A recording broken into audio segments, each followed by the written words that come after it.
You thought I forgot about Toy Story 4? Are you kidding me? So here's the thing, just the Second Chance Antique Shop alone has over 10,000 individual items, and a lot of those are obviously Easter eggs. Obviously.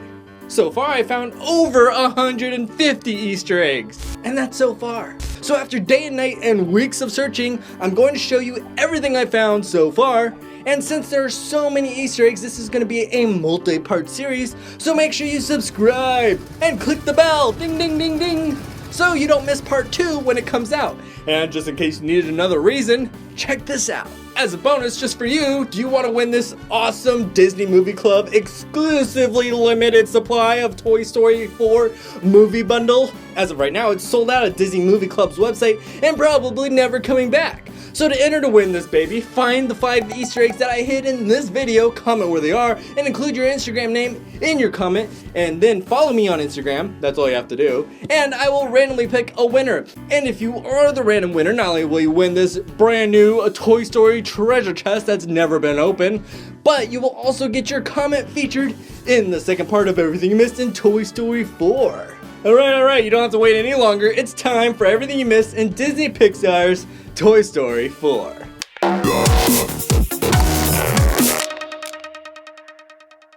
If you haven't seen Toy Story 4 yet, I have to tell you, showing off this many Easter eggs in a single movie, there's no way around it. That's right, there's gonna be spoilers ahead. Spoiler ahead, don't complain or you'll end up dead. We start off the movie with a call to the first Toy Story by wiping the Toy Story 4 logo with Woody in the clouds. That's just how they opened the first one.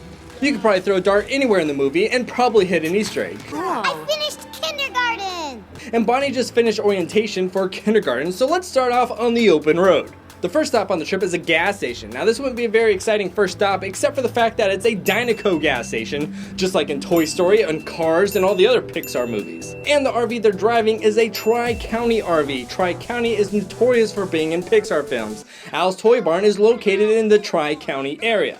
And Riley plays hockey in Tri-County. And that's just a few. The next stop is somewhere on the open road that serves food that requires little tartar sauce packets. That somewhere is none other than the Poultry Palace. This is the same franchise where Buzz became a lost toy in Pixar short Small Fry. And if you look closely in the window, you'll see they also sell the Sword in the Scone there. This is not to be confused with the Sword in the Stone, of course. Actually, I think the marketing here is trying to juxtapose the two. I was made for soup, salad, maybe chili. Chili? Now this is a reference where I spoke about. If you subscribed, you already knew this. Chili is probably a reference because it was one of Walt Disney's favorite meals he often made, even while he was in the theme park. At the rest stop, if you look closely, we see a cup from the Poultry Palace because even virtual humans litter. I'm litter! Freedom! And now Forky's lost forever. Okay, let's take a breather and go back to Happy Valley Elementary School. There's a few things worth pointing out here. Like Bonnie's lunchbox, for example, that has Reptilius Maximus from Pixar short Toy Story That Time Forgot. Even though neither her or her mom are ever seen carrying a lunchbox of any kind into the school. And it's clearly not in the backpack, right, Woody? Sorry, you're right. Now I'm gonna go out on a limb here and say that's Al's Toy Barn lunchbox. Of course, she has one in her closet as well, and there's one in the Second Chance Antiques. Then if you look at the numbers high on the wall, you're gonna see they only go up to 20. And there have been exactly 20 feature films that Pixar has made, making Toy Story 4 the 21st. Just luck though, right? In my experience, there's no such thing as luck. The carpet in the classroom is also the same exact carpet that they use in the offices over at Pixar. And we have to pay close attention here because a few moments happen in the background of the classroom though, and they probably hope that you would have seen it. The kid tried to sharpen his brand new pencil only to have the pencil sharpener eat the entire thing. Meanwhile, watch the bully that takes the craft supplies from Bonnie. If you rewind and watch just the bully the entire time, you will see the apple he is smacking on is an apple he stole from another girl in the classroom. Then he didn't even eat the whole thing. Too bad we can't fit the bully in the pencil sharpener. Okay, I'm sorry, that was too dark of a joke. No worries, we can glue them back together again with glitter glue that was made in Emeryville, California. For those of us who are new in class, Emeryville is the city where Pixar is located in real life. One thing that Pixar might have overlooked themselves in the classroom is the fact that there are 12 kids in the class, including Bonnie. Yes, I double checked, but only 9 cubbies. So 3 kids are just fart out of luck. Maybe if we had enough cubbies for all the students, then this poor little girl here would have a place to store her stuff and the bully wouldn't have an opportunity to steal her apple. And I bet you his name is not Caleb, because Caleb is one of the production babies. It's possible that that's a book over here with Arlo on it. These board games that are on top of the cubbies are also the same games that were in Toy Story 3 and Sunnyside Daycare. Play and Spell, Grow and Go, and even Number of Fun. Now let's skip school and go right back to Bonnie's room because it's more fun going out of order. Did you see any Easter eggs in the bedroom? If you look at the hat rack, you'll see it looks like a pencil drawing of the Pixar ball in it. The cards that Woody is playing in the closet also have a Pixar ball as a logo on the back of them. Also in the closet we see Old Timer, and someone here suggests a name for Woody's first dust bunny to be named Karen. What you gonna name it? What about Dusty? Francis. Harry. Karen. Karen is the name of Josh Cooley's sister, and he is the director. But the first time that we saw the Old Timer is in Toy Story of Terror. And if you watched in the end, he does escape the hotel, but Bonnie doesn't take him with her. You'll see he escapes in the Ship It truck. So is this a plot hole that Pixar made showing that Bonnie has Old Timer? Nope. These are actually two totally different Old Timer toys. It's not like they only made one in the whole world. These are actually pretty popular toys. Remember, they even have their own commercial about them. Batteries sold separately. Another reason that we know they are two totally different Old Timer toys is in Toy Story 4 he is voiced by Alan Oppenheimer. But in Toy Story of Terror, Christian Roman was the voice behind the Old Timer. Two totally different people for two totally different toys. Bonnie's pool floaty also has a Nemo theme on it. Now let's rewind even more and go to good old Andy. We see the Luxo lamp and the Bugs Life counter that we first saw advertised in Toy Story 2, and the Mickey Mouse wall clock makes another appearance, and over in his sister's room we see a drawing of Rainbow Unicorn from Inside Out. Now you may be thinking that one was a stretch, and I can totally understand that, it's a drawing. But I should also point out the color in the Rainbow Unicorn's mane. It's the same exact order, red, purple, blue, green, and then yellow. Another moment we see here is the guy that showed up to pick up Bo Peep and her sheep. If you look at the license plate, it is RMR F97, which is a callback to the hotkey an employee accidentally hit, deleting the entire movie of Toy Story 2. Luckily, they included a button right here that'll blow the entire thing up. Thankfully, a different employee had a copy of the movie at home, so they rushed over to their house, took the computer, and saved Toy Story 2, quite literally. My question though is this. Why would they include a button that could destroy their entire station? You got me. If I was designing it, I would have left that out. What idiot designed this thing? There's nothing I found that was so secret on the long walk with Forky and Woody catching him up on life.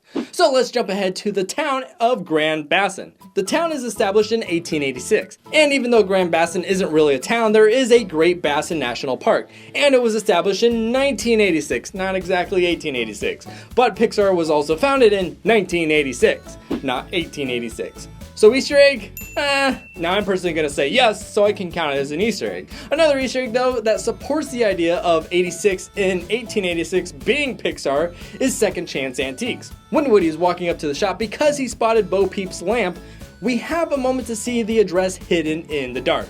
If we turn the lights up just a bit, you can see clearly the street number is 1200, which is the same number of the Pixar building, 1200 Park Avenue. On the wall of the building is PJ's Pop, which is the same refreshment company in Bugs Life. There's a ton of Easter eggs in the Second Chance Antique Shop, but you're gonna have to wait for part 2 to see them because we have a lot more to cover. Remember the Ship It truck from Toy Story of Terror? Well, it made its way into the movie as well, and we see it parked in front of the Second Chance Antiques, and yes, it's the same exact truck. We know this because the license plate matches up perfectly.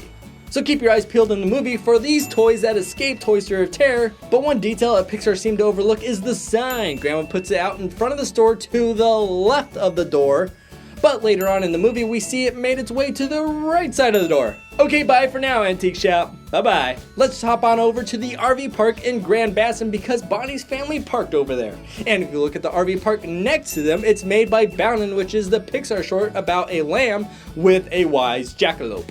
The park has its own Easter eggs as well, and some of them stink. Well, not literally. Bo Peep's skunk is battery powered, and it should come as no surprise that the battery is made by none other than B&L. If you watch Toy Story of Terror, you probably recognize Combat Carl.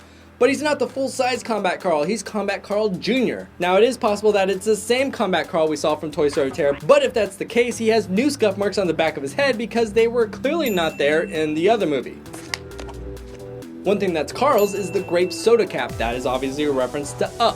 One tiny story within a story that almost took place was Officer McGiggles. Be right down! But that's a subject for another day because we have way more Easter eggs to find. Okay, enough fun in the park, let's go back to the show. The road show, that is. Remember Riley was scared of Jangles the Clown in Inside Out?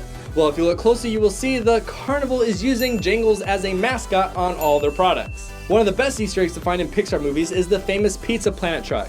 Well, this guy isn't very excited about his job, or maybe this is just because it's his second job and he works nights delivering pizza for the Pizza Planet. Right. That's right, this guy's crazy enough to get a tattoo of the Pizza Planet on the back of his leg. I'd say you'd have to be pretty crazy to get a Disney tattoo. Crazy old Maurice. We end the show with Woody following his heart and choosing to be a lost toy, betraying his loyalty to Bonnie because this fits Woody's personality. But before he does, Ducky thinks he's going back to Bonnie because that would make the most sense for Woody's character, I think. So Ducky says happy trails. Happy trails. This, of course, is a reference to Avengers. Happy trails, kid. I'm kidding. The original reference was actually Roy Rogers in his radio and TV shows where he sings happy trails to you until we meet again. If you enjoyed the show and I showed you at least one Easter egg you haven't seen yet, help me by smashing that like button, subscribe and click the bell so you don't miss our next adventure, which is part 2. Don't forget to find these 5 Easter eggs for your chance to win a limited Toy Story 4 treasure chest. And until we meet again, remember, share a smile, they are contagious.